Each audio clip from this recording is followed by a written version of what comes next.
La JOCR de Monsieur Giroud aujourd'hui. Les amis, bonsoir à toutes et à tous. Très heureux de vous retrouver lundi 11 mai, premier jour de déconfinement. Pour autant, nous avons décidé ensemble de poursuivre cette aventure à la maison, dans mon petit bureau. Merci à vous tous de votre fidélité et de l'ensemble de vos messages d'encouragement. C'est précieux.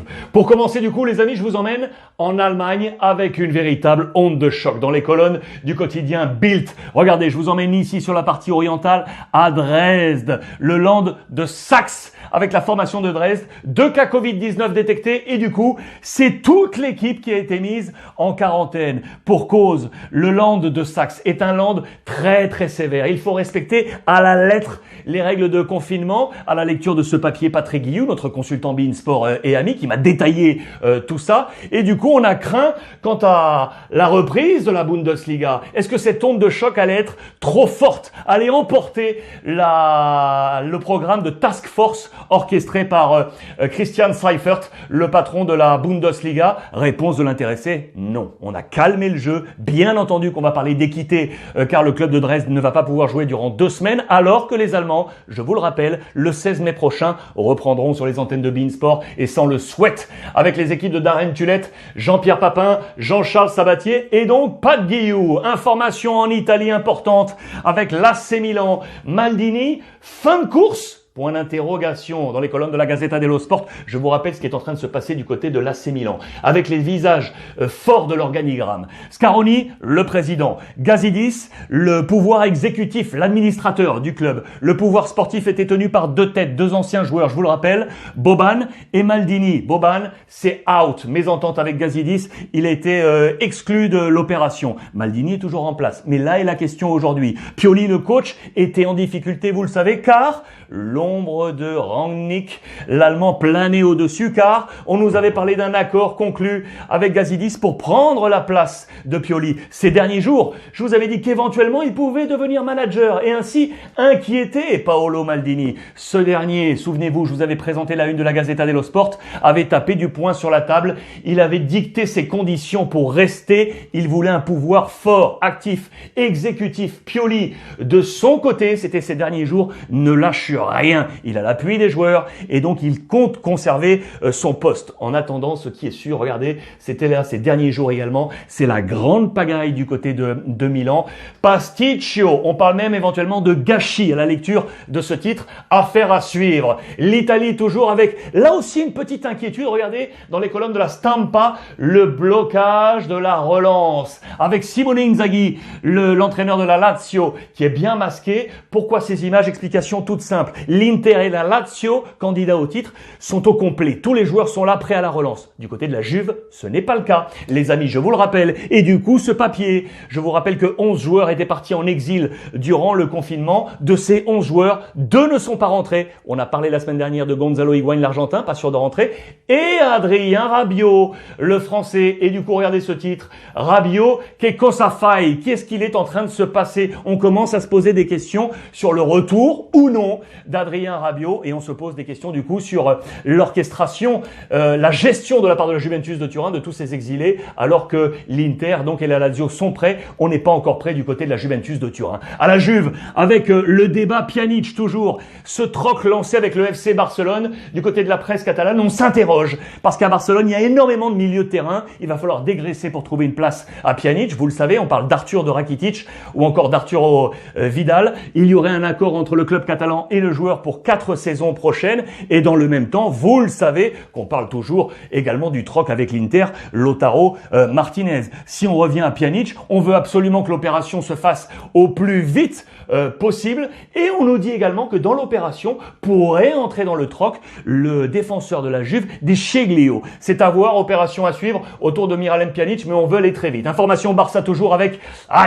le calvaire de Samuel Umtiti, les amis. Regardez ce bilan très difficile, je vous l'ai grossi. C'est sa 9e blessure à Samuel Umtiti. On a repris l'entraînement et blessure de nouveau. 9e blessure en 4 ans depuis son arrivée en 2016. On a fait le compte de tous ces matchs absents à Samuel Umtiti. En tout, 114 matchs joués. Il en a manqué, regardez, 57 sur blessure. Ça fait beaucoup pour Samuel Umtiti, le défenseur central qui, je vous le rappelle, est sur la liste des possibles sortants côté FC Barcelone. D'un défenseur central du Barça à un autre, un ex. C'est Jérémy Mathieu avec ce large sourire, 36 ans les amis. Et regardez ce titre à la une de la presse portugaise, Record. C'est Mathieu qui va décider, c'est lui qui va décider. Il avait décidé d'arrêter son contrat, son aventure au Portugal au terme de cette saison. Mais avec l'affaire du Covid, il s'est dit j'ai envie de continuer, j'ai envie d'y aller encore un an.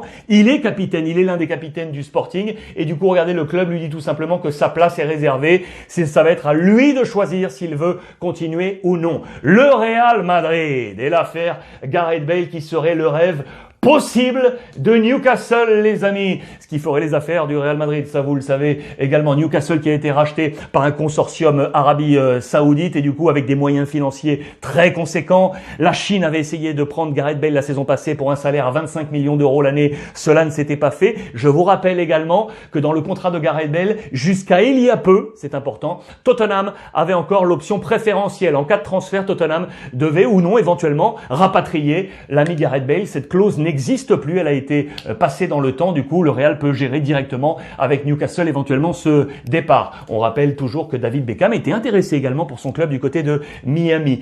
Je vous rappelle qu'en Espagne, la reprise est attendue, je le dis bien, autour du 12 juin. Regardez ce montage avec cette photo datée, bien entendu. L'entraînement du Real Madrid reprend a repris aujourd'hui. Et je vous rappelle qu'on a procédé à 2500 tests du côté de l'Espagne, 8 cas positifs pour l'instant seulement, entre guillemets, pour venir endiguer ou non la reprise espagnole. La presse amateur, le football amateur, je sais que vous adorez ça et merci là aussi pour tous vos messages. On va en Bretagne et dans la Nouvelle-Aquitaine. On commence avec la Bretagne avec deux clubs. On est ici dans le Morbihan. On va commencer avec Guiscriff, j'espère bien le prononcer. Regardez, avec l'avenir de Guiscriff, avec ce visage, c'est Christophe Cozy qui est l'entraîneur de l'équipe B, mais c'est pas là que je veux aller, c'est sur l'attitude et l'engagement de Nicolas Delamarre, qui est le président du club. Pourquoi ? Parce que le club se situe sur la partie la plus occidentale, à l'ouest du Morbihan, donc tout proche du Finistère. Donc il a demandé tout simplement à être dans le championnat du Finistère pour minimiser le coût des transports, parce que bien entendu les clubs amateurs ont souffert également économiquement de ce Covid. Cela devrait être accordé sans problème. Donc vous le voyez, l'avenir de Guiscriff va changer de district. On va passer côté Finistère. Très intéressant de la part du président. On reste donc en Bretagne, on est toujours dans le Morbihan, du côté de Saint-Thurieux. Je voulais vous montrer le visage d'un nouvel entraîneur, très jeune, 24 ans. Il s'agit de Julien Bautua. Il devient l'entraîneur de la garde du Goazé. C'est un gars du coin, hein. C'est un ancien gardien. Il a d'ailleurs pris une licence pour éventuellement épauler si besoin il y a. C'est sa 5e saison déjà comme coach. La saison passée, il était du côté de la Locmunoise. Il a décidé de rejoindre finalement cette aventure de la garde du Goazé. On lui souhaite le meilleur. On va descendre Nouvelle-Aquitaine du côté de Jarnac. Je vais pas vous parler d'un club de foot. Pour une fois, les amis, je vais vous parler de cette initiative très bonne. C'est sur Twitter. On est à se suivre sur les réseaux sociaux. Du coup, je vais faire la promotion du travail de Kevin Vessière. Très bon travail. Le FC Geopolitics. Il vous explique la géopolitique mondiale par le football. C'est très bon, c'est très simple.